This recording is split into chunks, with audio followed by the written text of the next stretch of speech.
大家好，欢迎收看今日红龙独家提供便宜性别决定了众多嘅事情，像你探讨嘅对象、捍卫嘅表现，对你嘅宣传歌唱地图系统，冇照大家对性别嘅期待，是为起到当上当衣服又当不安。今日大家咧小介嘅样片咧，是演出青少年对性别探索歌唱嘅衣服，希望透过今日样片嘅分享，然后讨论，做呢本大家很好深入去思考，到底性别对自家生命嘅意义係乜嘅？大家來分享你今屆來賓，非常的開心，歡迎哇！我們來到現場這邊，我們有我們的導演啊、老師還有專家，對不對？我們大家先請坐，哇！等一下可以好好來分享一下大家對這部片的感想是什麼？我們先來歡迎一下，一開始來分享嘅係田壤從早早嘅廣告在線上，頭然恭喜和田秀熙嘅片嘅後長小妹。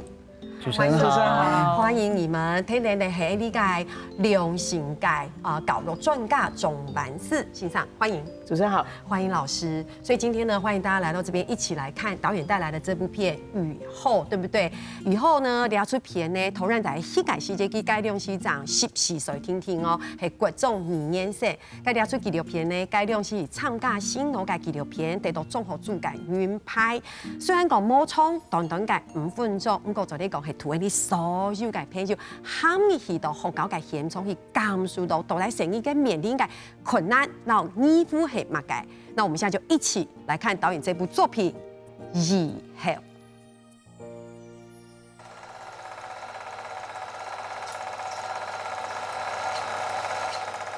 國中之後有越來越多人就是說，可能說自己是同性戀，說自己是喜歡男生喜歡女生，這樣我就覺得哇，這到底是真的還是假的？跳變得很快，就是一種，就類似像臉紅吧。看到他在那之，就在以前看到他，我可能會臉紅啊，可能會發抖，可能會心跳加快，這都是人，都有可能是人遇見自己喜歡的人的生理反應。1年吧，大概有1年的時間，一直去驗證這件事情，我是到底對他真的有感覺，或者是這只是單純是友情。可是，在那1年裡面，我一直去想，一直去從他可能跟我對話裡面，我慢慢去想要去驗證，說我到底對他是不是喜歡。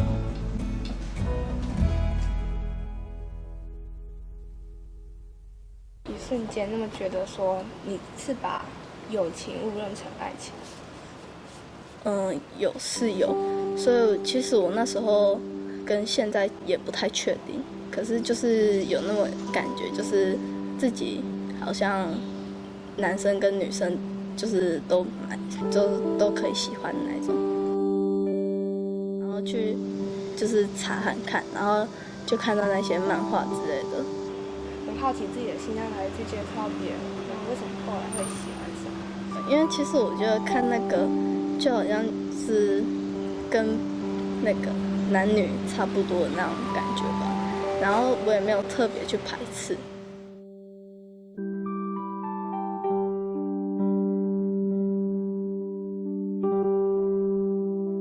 其實我就稍微看過而已，然後覺得不太舒服，然後很不自在，因為個人覺得那好像不是一個很正常的關係。那你不會覺得說它只是一種用漫畫形式的一種戲劇表現，你一定會覺得這是真的？對啊，所以我看了漫畫以後，就想說這應該是掰出來的故事吧，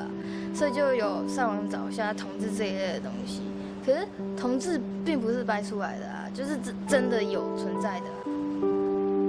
看完之後感覺就是莫名的喜悅吧，我也不知道為什麼，就是會很開心，然後覺得感覺之前覺得生活感覺好像就是一成不變，一直過生活，但後來喜歡上這個之後，我覺得就是人生多一點色彩吧，就是每天就是感覺就是會有一些開心的事情，就是不管難過的事情或者生氣的事情，只要接觸到就是 BL 的時候，就會覺得心情特別好。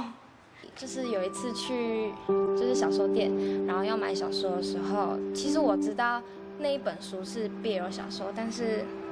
就是因为好奇吧，所以就还是买了。然后买完之后，算是进一步的喜欢上 BL 这个东西。不会，因为就是专看男生的啊，然后就会觉得说，我都那么喜欢看关于 BL 的东西，为什么我会喜欢女生？是没有因为这个怀疑过，但是以前听到别人在讲关于不管是男女的时候，就想过说我会不会有点喜欢女生。因为一开始的时候，学校和家里都没有讲说同性的人在一起是对的，大家灌输的印象都是男生和女生在一起的印象。然后我爸的话就是非常非常传统到一个炸掉的那种，然后他完全没有办法接受2个男生或2个女生在一起。从小到大的认知就是男生和女生在一起才是正常的，所以就是刻板印象让我觉得同性在一起好像是不正常的事情。他就常常跟我说什么你这样有同性恋吗之类的，说什么他们都是违反伦理道德，然后他说他们是有病。然后去看了以后才发现，爱情不分男生和女生啊，只要彼此相爱都可以啊。可是我跟他说他们不是病啊，因为他说我就跟他说这吃药又治不好，可是他就是没办法，就是观念很难转换，所以我也没有想过跟他讲我的兴趣的事情。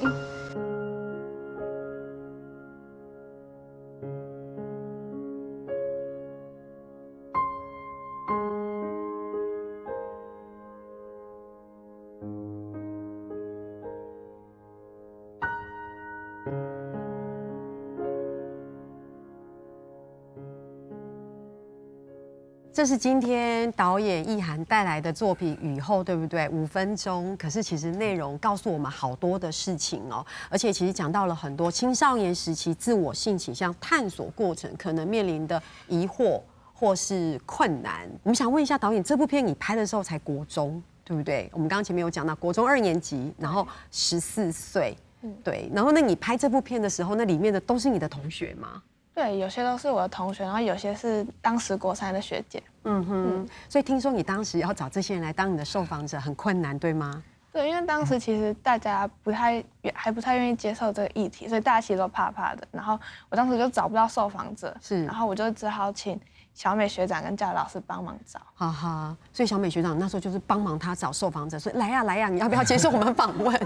就是因为毕竟是直属学妹嘛，所以就想说一定要帮忙，而且就刚好我身旁就是有喜欢同性的，然后刚好也有喜欢看 BL 的人，然后就说没差，反正就是这个可以再商量嘛，就来一下帮忙一下这样子。这种感觉好像就是先把你叫来了，对不对？没差啦，你先来，然后也就愿意成我们的受访者。可是我们大家会发现一件事情，他已经答应受访喽，可是导演你在片中每一位答应受访的人，几乎90%以上全部都切头，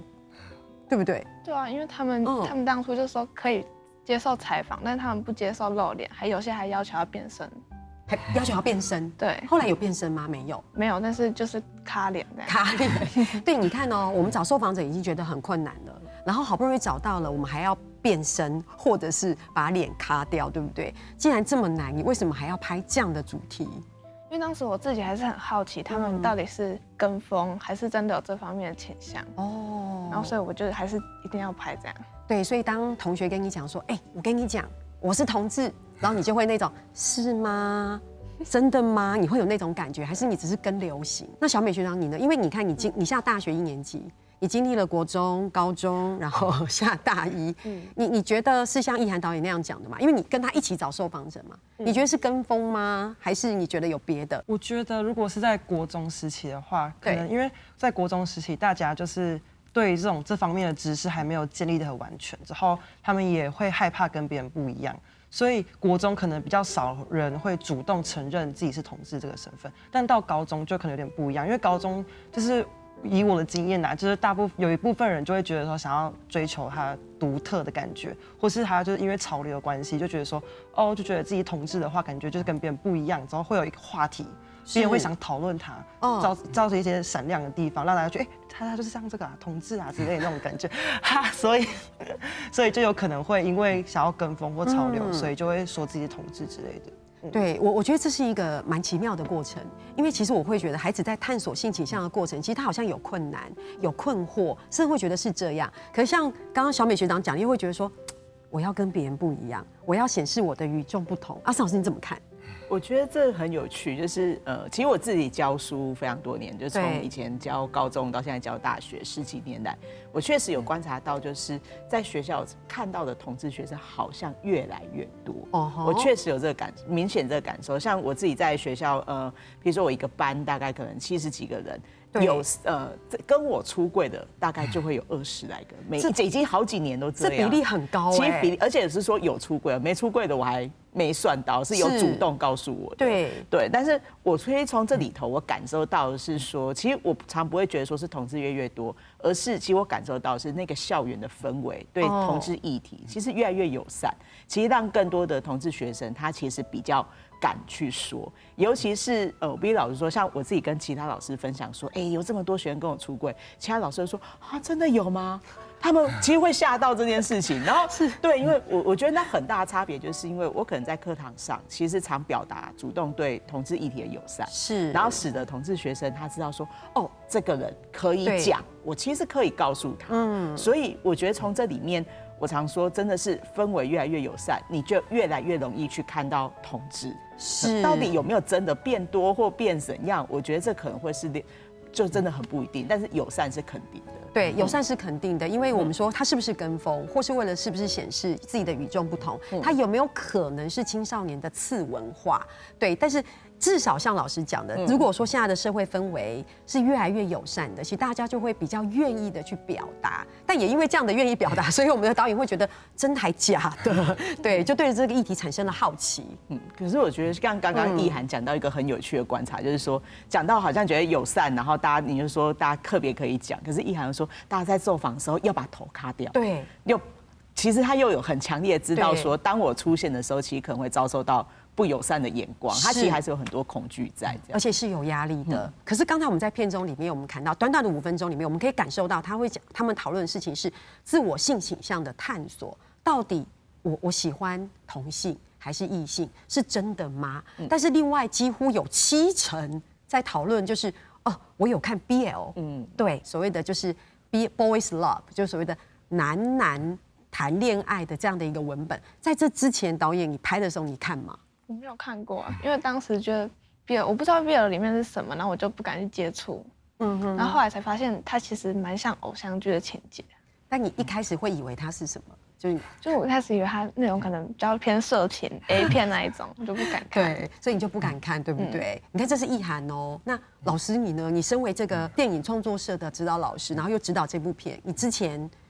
看 BL 吗？或是你知道 BL 吗？其实我自己本身是教健康教育的老师，对，那我真的之前对于这个区块其实真的不了解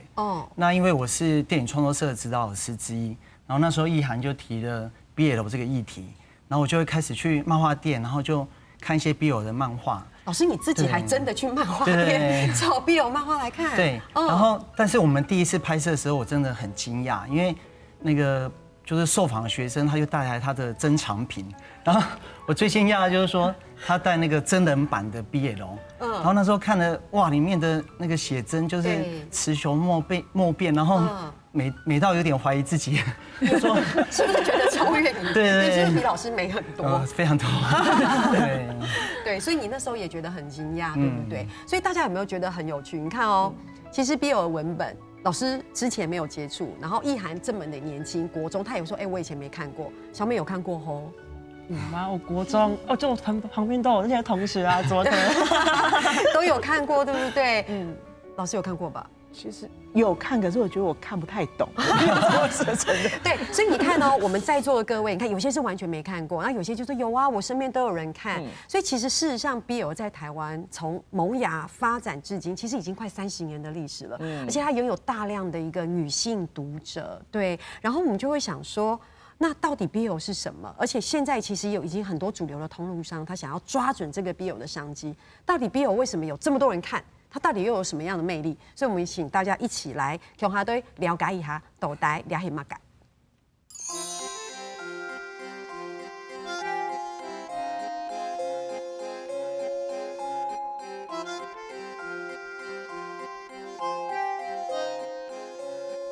BL 作品是以女性视角作为出发，然后是描绘2个可爱好看的男孩子之间的恋爱故事。那内容涵盖友谊到情欲展露的部分。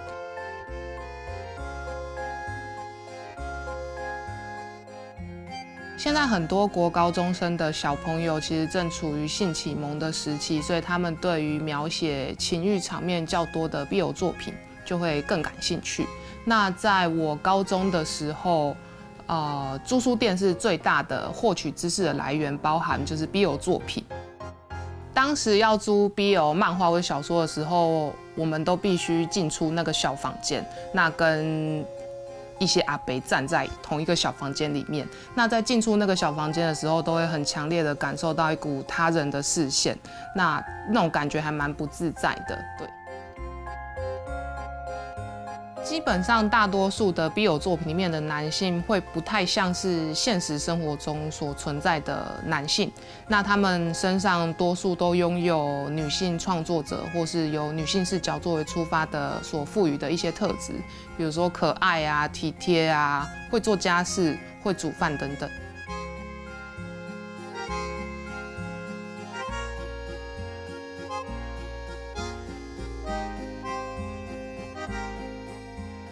当女性在观看异性恋脚本的作品的时候，就会被描绘进去，那好像就是要照着作品里面描绘的那样才能获得幸福。那在观看 BL 作品的时候，完全不会有这个问题，因为主角都是另外一个性别，那女性的读者在这里面就会相对的自由自在，然后更安全。那做这个 BL 的出版社也有7年的时间了。这7年前、7年后，在台湾的环境来说，感受到有蛮大的差异。7年前可能跟人家说，哦，我在看 BL 漫画小说，获得的回应会是，哎呦，你怎么在看那个？但最近就是跟人家说，我们在做 BL 的时候，大家都会说，哦，好酷哦 ，BL 是什么这样子。我自己最希望做的是把 BL 这个题材带出那个小房间，然后让一般的大众更能认识 BL 作品的美好。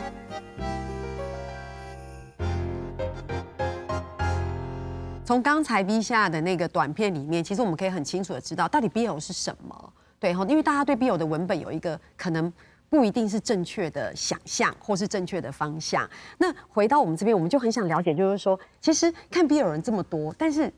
教哲老师，是不是你有学生看 BL，而且是很隐晦的？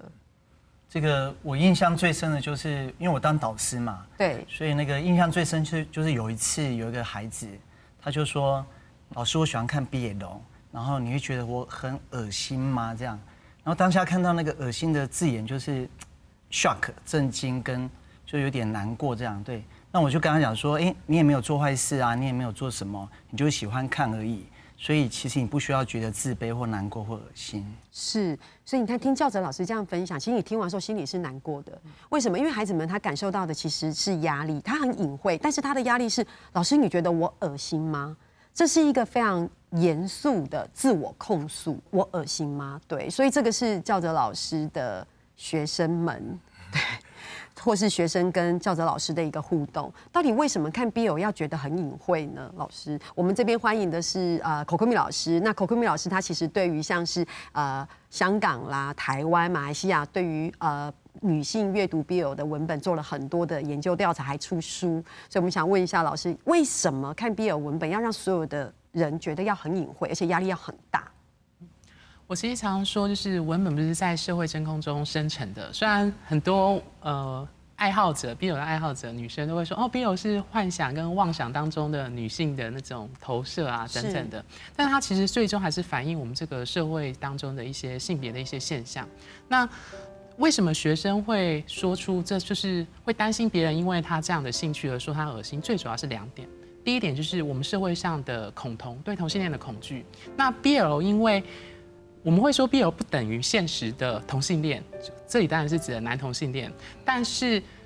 一般主流大众就会觉得啊，就是男男在谈恋爱或者是做爱这件事情，他们就会觉得那就是等于同性恋。那当然沿着这个来说，就会对同性恋的恐惧或者是一些指控，就会沿着这个文本到这些乐听人身上。那第二个问题就在于是说，因为 BL 当中有很多的性的描绘。那再来就是说，大部分的读者都是女性。那这些年轻女性呢，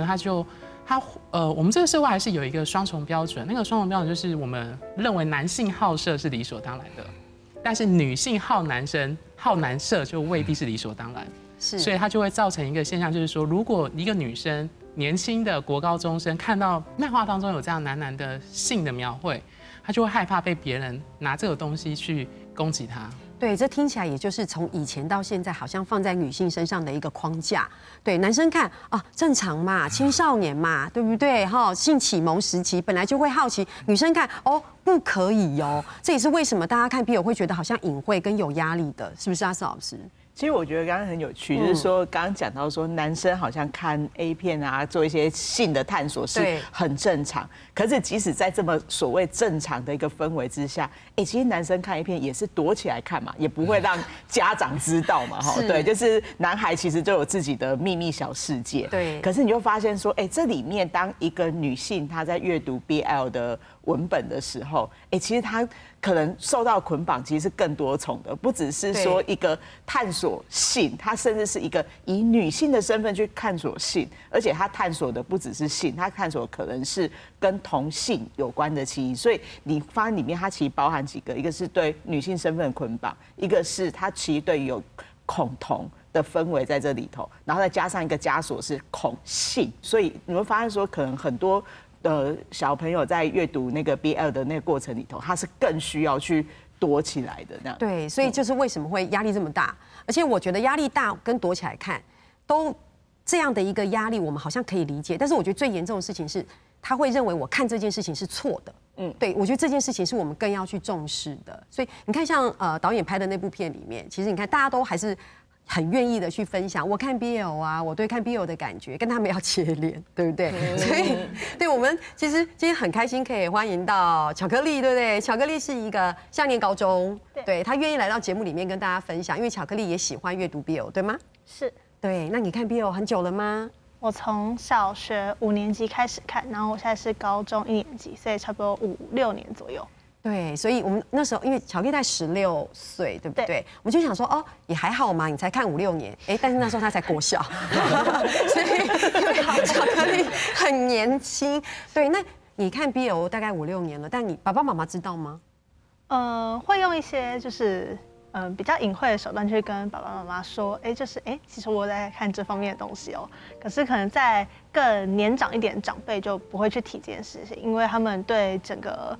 不管是同志或者是我阅读相关的文本或是漫画的时候，还是会感到排斥的，因为对新闻内容或是可能一些照片、影片之类，他们可能会觉得说这就是不符合传统规范伦理道德里面的一件事情。然后包括即使这是一个衍生的作品，并不是真正发生的事情，他们也会觉得感到不适跟不恰当。对，但我知道在家里其实还有阿婆，对吗？对，阿婆就完全不能说。对。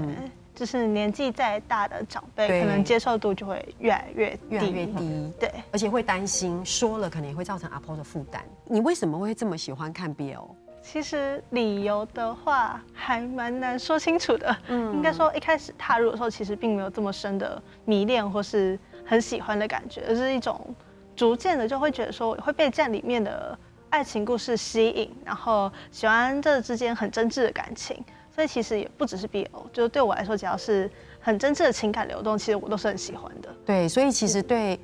巧克力来说，她的感受就是看恋爱故事嘛。对，她的感受是很单纯的，是这样子。所以是不是巧克力这次也特别帮我们做了一个小调查，当一个小记者对吗？然后帮我们调查了你身边喜欢看 BL 的少女们，你要不要帮我们分享一下？好，这边有3位同学，然后理由的话大概可以归类成3点。第一点的话，就是他们想要吸收不同领域的知识，就是因为包括说，因为我们可能都是女孩子，所以我们可能不了解男生跟男生之间是怎么表达爱的，所以对我们来说，就是吸收不同领域的知识。然后接下来是摆脱传统女性在观念中的地位。就是可能在我们传统当中会觉得说，男性的地位比女性高，女性可能是男性的附属品，而透过把自己抽离，或者是女性角色在爱情故事当中并不存在就是爱与被爱的关系，这样可以抽离，然后可以看到比较全面的一个观点。然后接下来是题材比较多元这件事，因为题材比较多元的话，可以看到就是传统可能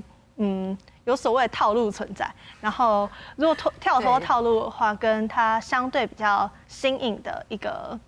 应该说文化或是族群，就是客群出现了，所以会出现更多元的题材。对，所以我们听巧克力这样分析，就会发现他们这中间可能会有好奇心。好，他们会有新鲜感，然后他们会觉得跟我们过去的理解异性恋的是不一样的。然后刚刚也特别提到，就是跟以前的套路不一样。好，对，老师，你知道那个套路不一样是什么？好。知道，对，就是我们可能看到异性恋里面都一定是什么什么总裁爱上女秘书，对不对？对，就是一个男高女低的爱情脚本这样子，男强女弱，男生要保护女孩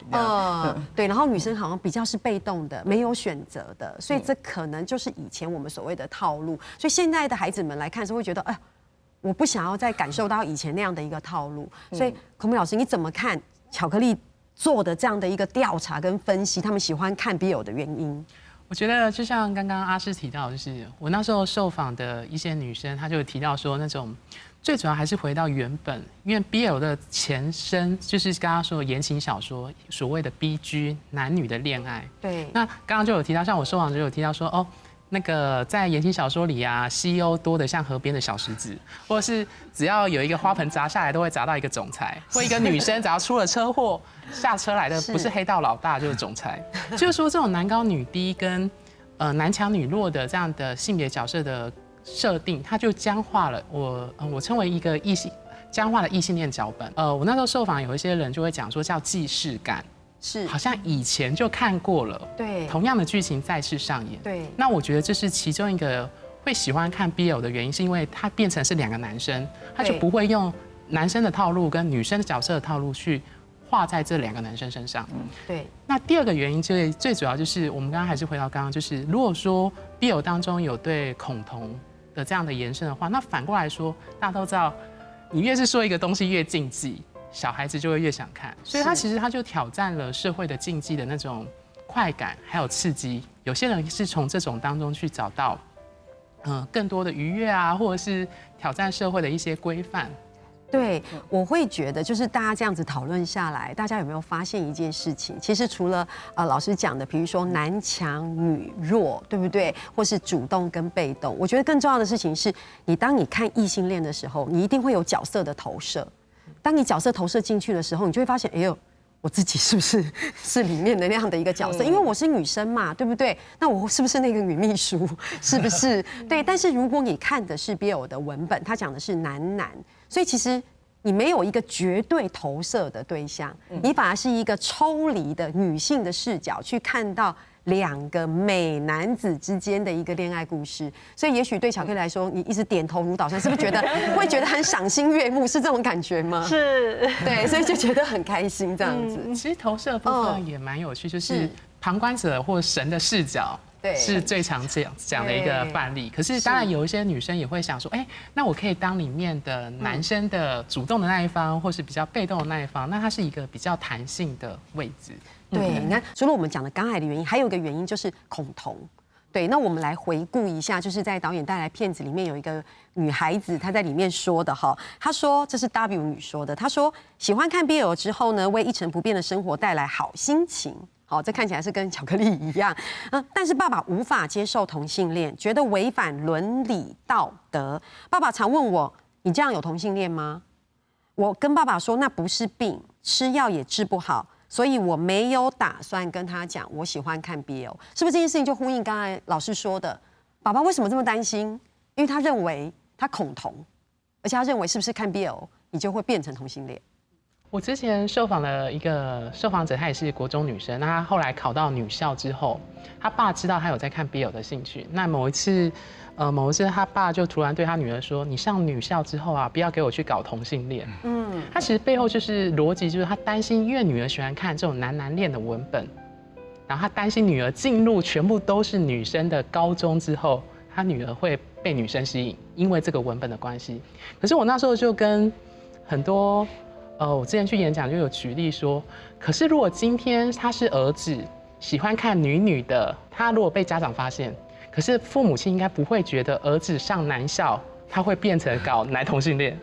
他其实是一种男女的双重标准。是我其实就觉得，尤其是跟家长谈的部分，我自己也很常，我其实常会问家长一个问题是说，其实当你越表现出对同志的恐惧，其实并不会让孩子真的一定是什么性倾向是或不是，但是当你越表示恐惧，其实就是孩子他如果真的不是照着你的想法走的时候，他越不敢说出口，他会也更恐惧。对，但是你到底要用怎么样的态度？其实我觉得家长对这件事情要有更多的认识，然后你自己也必须去想清楚，怎么样来跟孩子一起讨论这件事情，或是往前这一步。所以你看，我们讨论到现在，其实我们讨论的事情是什么？我们从你喜欢看 BL 吗？我喜欢，但我要很隐晦的看，因为我压力很大。但是我现在除了压力很大之外呢，其实我还有家长给我的压力。为什么家长给我压力？因为我的父亲说我可能看了之后我会变成同性恋。那我们再来回应一下，刚刚导演拍的这部片里面有一个Y 女是这样说的，她说喜欢看 BL。那么喜欢看男生啊，才不会怀疑自己是喜欢女生的。其实也是有一个这样子的孩子们，他直接给了一个这么直接的反应。对，那当然我们就要回到巧克力了。对，因为你是这里面最年轻看 BL 的代表，你觉得你看 BL 会影响性倾向吗？我觉得其实没有那么直接的关系。就是如果想要讨论性倾向这件事情的话，其实有更多契机。就如果大家都只因为看了文本就会变成同志的话，那就太简单了。是，那你身边的朋友呢？因为你刚刚说自己，那你身边的朋友呢？也不会，应该说他们可能会有质疑，但并不是这件事情并不是最主要的原因。所以阿斯老师看 BL 真的对于影响性倾向这件事，我们不是绝对的画上等号。我觉得会受到影响的因素其实是非常非常的复杂。对，如果你单从一个文本就会改变某一种性倾向，这个其实就是一个非常简化，这世界会变得好简单哦。对，我们就会变成是一个完全是几乎是纯异性恋的世界，因为毕竟我们所有的文本通通都是异性恋的文本。对，然后我们也就不需要坐在这边，大家一起在这边讨论这样子的一个议题了。也那么导演也不会觉得说啊，当时同学觉得说他是同志的时候，真的还假的，对不对？我想要去了解一下。可大家讨论到这边，我们会发现一件事情，就是说，从家长这个层面来看，当家长你都不能用比较多元的态度去面对孩子的时候，其实孩子连自己身边这么亲密的人，他都不可以坦白去跟家人好好的聊的时候，然后他会变得更加辛苦。所以我要邀请我们现场所有的朋友们哈，一起来看有一对我们说女恋的恋爱故事。我冤通懂奶，佢冤通懂腔，我完全看唔曉得，佢會帶我同撇撒狗白，想吵我唔反佢，佢會行過來同我學，按不頭佢嘅天花同我做伴，本人嘅心靈夾強下，屬佢嘅傳來嘅機花，我中意唔，愛強下行麼？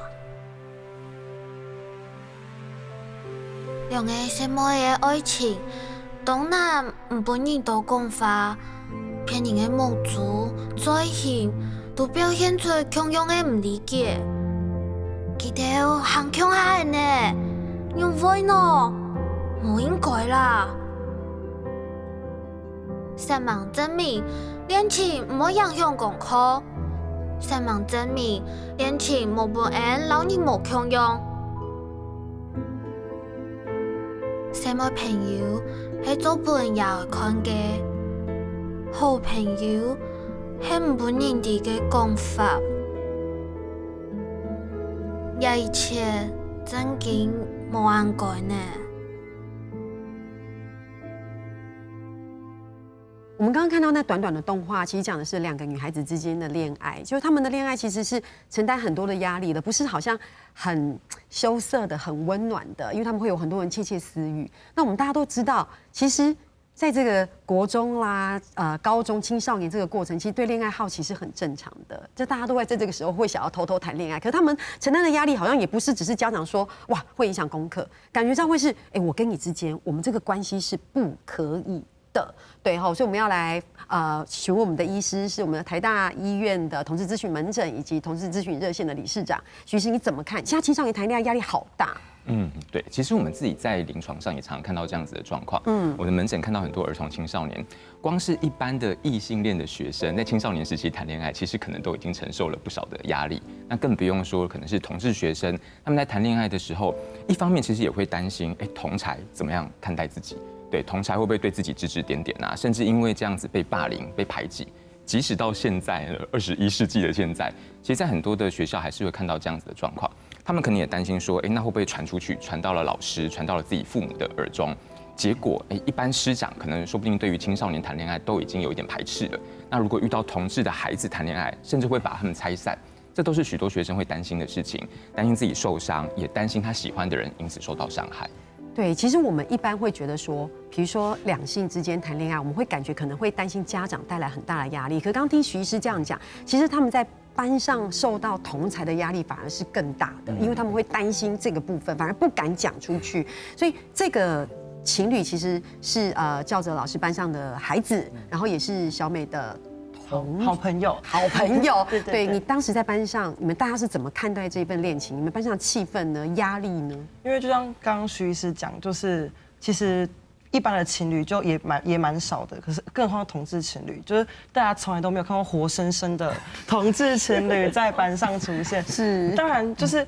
大家也不是有说很多攻击性的言语，倒也是没有。可是呢，一定会有窃窃私语说，他们是不是在一起？所以自然会私底下讨论。然后，可是，在谈恋爱中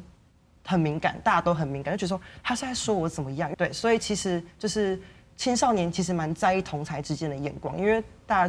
家群体就是都是同儕之间嘛，生活圈都这么大，所以一定会除了父母的压力，同儕之间的压力也非常大。对，可在你们班上应该感觉上气氛还可以，对吗？就刚还好有那个我的教哲老师带，对，因为教老师他就是对于那个这块议题还是有在接触，然后有在跟大家宣导，所以班上的气氛绝对比其他班的还要好很多，所以我才会说我们班上就真的没有出现那种攻击性的言语，对，就只有小小声的窃窃私语这样子。对，所以老师你觉得呢？你会压力很大吗？因为毕竟学校还是有学校的想法，你当时怎么处理？因为我们学校是一个比较戒备森严的学校，就是不同班级的学生不可以到其他班级的教室里面这样。这么严？对，而且不同年级的学生不可以跨过另外一个年级的走廊。对，所以那个压力是来自于这里。但是我自己的人格特质跟养成过程，其实我不会马上给他们定下标签。我看到的是说，这个学生有来，但是他是在走廊，然后就静静的陪伴我们班的那个孩子，他们可以一起吃东西，然后他们可以一起念书，然后有时候我们班的孩子在准备下一节的考试，那个同学就静静的陪伴在身边。所以其实我看到的是这份很深刻的情谊跟紧紧相依，然后紧紧帮助彼此的一个感情。对，那我印象最深的就有一次。上课钟声响了，然后我就走过去这样，然后他们有一些紧张这样，就是说老师要赶人或怎样。对。那我那时候就说，同学下一节课早一点来这样。对，然后那个同学听了之后，他就真的发自内心的对我就是微笑这样，然后觉得好像被接纳这种感觉。对，因为教哲老师在班上是健康教育的老师，同时又是导师，所以我觉得班上的气氛非常的重要。你的导师怎么看待这件事情？你是不是把这样子的一个性别教育带到班上里面去，让同学用一个比较多元跟开放的态度去看待这件事情？所以小美在班上感受到老师这一块，对不对？因为你自己也有切身的经验。因为我本身就是也没在藏嘛，因为我就娘，所以刚开始上国中的时候，因为国中盛产什么？盛产屁孩，所以国一的屁孩一定会说妈的死同性恋之类，或者臭甲之类的那种娘娘腔那种的话。然后虽然我本身不是很在意，但是就是还是多少会有点影响嘛。然后因为老师教那个健康教育课，所以老师在上课的时候都会有意无意的就会说到说哦，可能班上国中同学可能会这样讲，然后这样是不对的。其实他们是怎样的，所以他们能够接受、能够理解之后，他们渐渐的就比较不会说这样的话。其实我听小美这样说，我觉得是因为也是来自于小美的个性。我觉得小美的很棒。我觉得其实不是每一个孩子在班上如果遇到这样子的一个霸凌，他都可以像小美一样用这样的方式跟这样的一个态度去面对，所以有可能会造成一个非常不好的一个结果。对，所以其实我们讲到性平这一块，其实也讲到性别气质，就有时候像男同学可能在气质上面比较阴柔，他就会受到霸凌。对，我们其实常看到这样的状况，尤其在国高中这个青春期的时候。对，那个时候整个社会的养成会告诉男生说，你必须要建立某种阳刚的气质，没错。而在这个时候被视为是所谓男孩转男人的那个阶段，对，所以大家一直接收这样的文化，然后很多男生要显示出自己的阳刚的样貌，可是就一定会有一部分的人，他的性别气质不符合社会这样期待，不符合这个阳刚的样貌。而且更可怕的事情是，有些人为了树立自己阳刚的样子，所以他更可能会去欺负这一些就是看起来性别气质比较柔弱的男生，来划清界限。来证明说我很阳刚，所以很多霸凌案件就在这个情况下出现。那如果真的要改善这个现象，其实最重要的还是社会教育。就像有教职老师这样子的老师存在，告诉班上的人说，其实每一个孩子都有自己的独特性，能够去确立说这种性别气质，这种或者是我们讲性倾向，并没有所谓的优劣之分，才能够让大家都得到平等的待遇。是的，我觉得就像徐医师说的，在这个部分，其实性别我们会觉得说，好像男生就应该要玩无敌铁金刚，然后女生就一定要很玩芭比娃娃这样的一个感觉。所以其实除了刚才大家讨论的就是自我性别形象的建立之外，我觉得现在孩子其实面临到一个问题，就是自我性倾向的探索这件事情。我们一样来回顾一下，就是易涵导演这部短片里面有一个 B 男说哈，他说国中之后有越来越多人声称自己是同性恋，到底是真的还假的 ？OK， 然后 H 女说，看到他会有脸红、心跳的反应，我花了1年的时间去验证我自己对他到底是友情还是爱情。我要花1年时间呢，我才知道我对你是友情还是爱情。对，医生你怎么看？对，这个其实是我们蛮常听到的脚本，就是说，尤其在同性之间的这样子的爱情当中，似乎常听起来好像要花比异性之间的关系更多时间探索，但事实上，这个爱情的本质，这个喜欢人的本质，其实它都是一样的。我听到无数的同志在讲他怎么喜欢上一个人，其实就跟异性恋一样，开始很想要看某个人，开始觉得说看到他就好开心，他不在我身边的时候我就会思念他，看到他跟别人要好的时候，心里头就会嫉妒。对，这种感受，甚至看到他会有性兴奋，也跟异性恋之间的爱情都是很相似的。对，但是因为异性恋在感受到自己是异性恋的时候，不会到处问说我好害怕，我是不是异性恋？因为社会当中充满了异性恋的范本。可是很多同志可能在青少年时期甚至儿童时期，感受到自己喜欢同性的时候，缺乏这样的范本，甚至可能会被师长否定。是，所以常常被迫要花更多的时间去探索，说我是不是同志。对，那当然随着社会的改善，这个气氛的改善，有可能这个探索时间越来越缩短，但我们还是看到许多人要花很多的时间去了解自己。对，阿斯老师你这么看？我们要花这么多时间去确定我到底是不是真的爱你，我们是友情还是爱情？我觉得这个疑问其实就很有趣，就是说我们常对同志学生，就是如果当他喜欢的是一个同性的对象的时候，其实就会出现很多不同的双重标准。其实过去我觉得很有趣，就过去其实早年的学术研究，就是大概20-30年前的那种辅导教育期刊，其实它里面有很多对于同性恋的定义。是，可是用现代眼睛回头去看，都会觉得那些定义其实有点荒谬，就像是他可能会说，什么叫对同性恋定义？就是说你看到同性啊，你要有无可抑制的性冲动这样子，对，就是感觉会去路上攻击路人，对，就是对，然后或者是说你一定可能跟同性要发生几次的性行为，每一次都一定有高潮，然后甚至说你可能有些写18岁才可以确定自己是，20岁、25岁、27岁才可以确定你自己是，你会发现那个门槛其实是不断的往上加。可是我们从来没有要求异性恋有这样子的标准，对，从来不会去说，哎，你真的是异性恋吗？你确定你真的是异性恋吗？对，你要花1年的时间去确定你是异性恋，然后你要花很多时间去确认你是不是真的非常爱他。对，是。所以我就觉得这个里面反映的就是我们其实这个社会还是毕竟是一个以异性恋为主流。异性恋中心的一个思考，甚至有人会把它称之为异性恋的霸权，就是觉得它是一个很强迫式，每个人都一定要成为异性恋。所以当你不是那个异性恋模样的时候，其实你会遭受到非常多的质疑，甚至你自己也会开始质疑自己。就是因为会有这么多的质疑，甚至自己都开始质疑自己，所以我们就会觉得，医师到底要花多长的时间？才可以知道到底自己的性别倾向，就是我自己的性倾向这样子。台湾同志咨询热线协会我们所做过的调查，很多同志其实超过半数以上的同志，在国小甚至更早之前，其实就知道自己喜欢的是同性，可他们可能要在大学之后或成年之后，才有很多人敢跟别人出柜说我自己是同志这样子。对，